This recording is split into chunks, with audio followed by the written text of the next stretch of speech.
पूरी सियासी तूफान को खड़ा कर सकता है? क्या एक छोटी सी जुबानी चूक इतिहास और राजनीति के बीच बड़ा विवाद बन सकती है? पश्चिम बंगाल की चुनावी रैली से उठी एक लाइन आज पूरे देश में चर्चा का विषय बन चुकी है। जी हां, उत्तर प्रदेश के मुख्यमंत्री योगी आदित्यनाथ के एक बयान ने सिर्फ राजनीति को गरमा नहीं दिया है, बल्कि इतिहास की समझ और नेताओं की जिम्मेदारी पर भी सवाल खड़े कर दिए हैं। ये मामला तब शुरू हुआ जब चुनाव प्रचार के दौरान योगी आदित्यनाथ ने एक ऐतिहासिक नारे का जिक्र किया, तुम मुझे खून दो मैं तुम्हें आजादी दूंगा।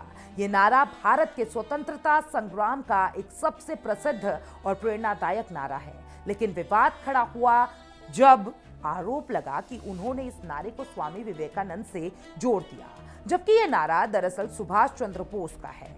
यहीं से शुरू हुआ सियासी बवाल। इस बवाल का वीडियो सोशल मीडिया पर वायरल होते ही विपक्ष ने इसे मुद्दा बना लिया। तृणमूल कांग्रेस ने तुरंत प्रतिक्रिया दी और इसे बंगाल के इतिहास और महान हस्तियों का अपमान बताया। पार्टी के नेताओं ने कहा कि यह सिर्फ एक गलती नहीं है, बल्कि यह दर्शाता है कि बीजेपी को बंगाल के इतिहास और उसके नायकों की सही जानकारी नहीं है। टीएमसी सांसद महुआ मोइत्रा ने भी सोशल मीडिया प्लेटफॉर्म पर इसे मुद्दा को उठाते नजर आई। उन्होंने तीखे शब्दों में कहा कि नेताजी सुभाष चंद्र बोस और स्वामी विवेकानंद दो अलग अलग व्यक्ति हैं, जिनकी अपनी अलग अलग पहचान और योगदान है। उन्हें एक ही बयान में जोड़ना अज्ञानता को साफ तौर पर दर्शाता है।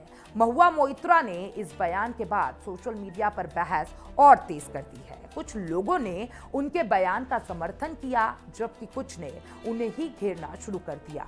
कई यूजर्स ने ऐसे वीडियो शेयर किए जिनमें योगी आदित्यनाथ अलग अलग रैलियों में सही तरीके से इन नारे को नतीजे से जोड़ते नजर आए।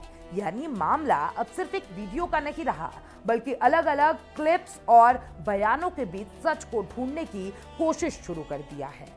जब पूरे मामले की गहराई से जांच की गई तो सामने आया कि योगी आदित्यनाथ ने पश्चिम बंगाल में कई रैलियां की थी, जैसे पश्चिम बंगाल, मेदिनीपुर और झारग्राम और पुरुलिया।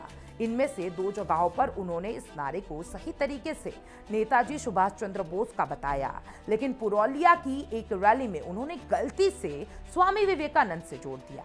यानी ये साफ हुआ कि यह एक फैक्चुअल मिस्टेक थी, जो एक भाषण में आमतौर पे हो जाती है, लेकिन राजनीति में छोटी सी गलती भी बड़ा मुद्दा बन जाती है। यही यहां भी हुआ है। रिपोर्ट्स के मुताबिक जिस वीडियो में यह गलती हुई थी, उसके बाद में योगी आदित्यनाथ के आधिकारिक यूट्यूब चैनल से हटा दिया गया। हालांकि बीजेपी के पश्चिम बंगाल चैनल पर वह हिस्सा अभी भी मौजूद बताया गया है। इससे विपक्ष को और मौका मिल गया आरोप लगाने की, गलती को छुपाने की और कोशिश की जा रही है। अब सवाल उठता है कि इन नारों की असली कहानी क्या है? तुम मुझे खून दो मैं तुम्हें आजादी दूंगा।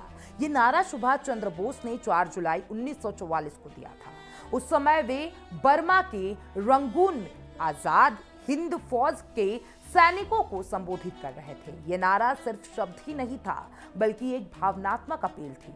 नेताजी अपने सैनिकों और देशवासियों से बलिदान की मांग कर रहे थे। उनका मानना था कि आजादी बिना संघर्ष और बलिदान के नहीं मिल सकती। इस नारे ने उस समय हजारों लोगों के दिलों में जोश भर दिया था। ये भारतीय स्वतंत्रता संग्राम की सबसे शक्तिशाली नारों में से एक माना जाता है। दूसरी तरफ विवेकानंद एक महान आध्यात्मिक नेता और विचारक थे।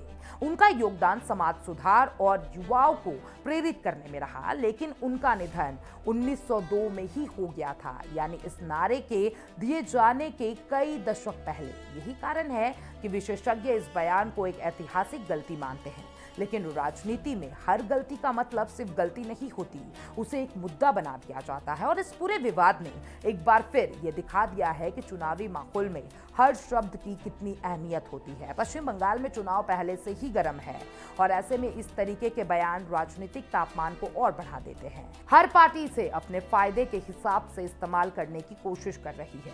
विपक्ष इसे सरकार की कमजोरी और अज्ञानता के रूप में पेश कर रहा है, जबकि बीजेपी इसे एक मामूली गलती बताकर आगे बढ़ने की बात कर रही है और इस पूरे मामले में जनता की राय भी बटी हुई नजर आ रही है। कुछ लोग मानते हैं कि नेताओं को इतिहास की पूरी जानकारी होनी चाहिए क्योंकि वे बड़े मन से बोलते हैं और उनके शब्द का असर लाखों लोगों पर पड़ता है। वहीं कुछ लोग कहते हैं कि इंसान से गलती हो सकती है और इसे इतना बड़ा मुद्दा बनाना सही नहीं है।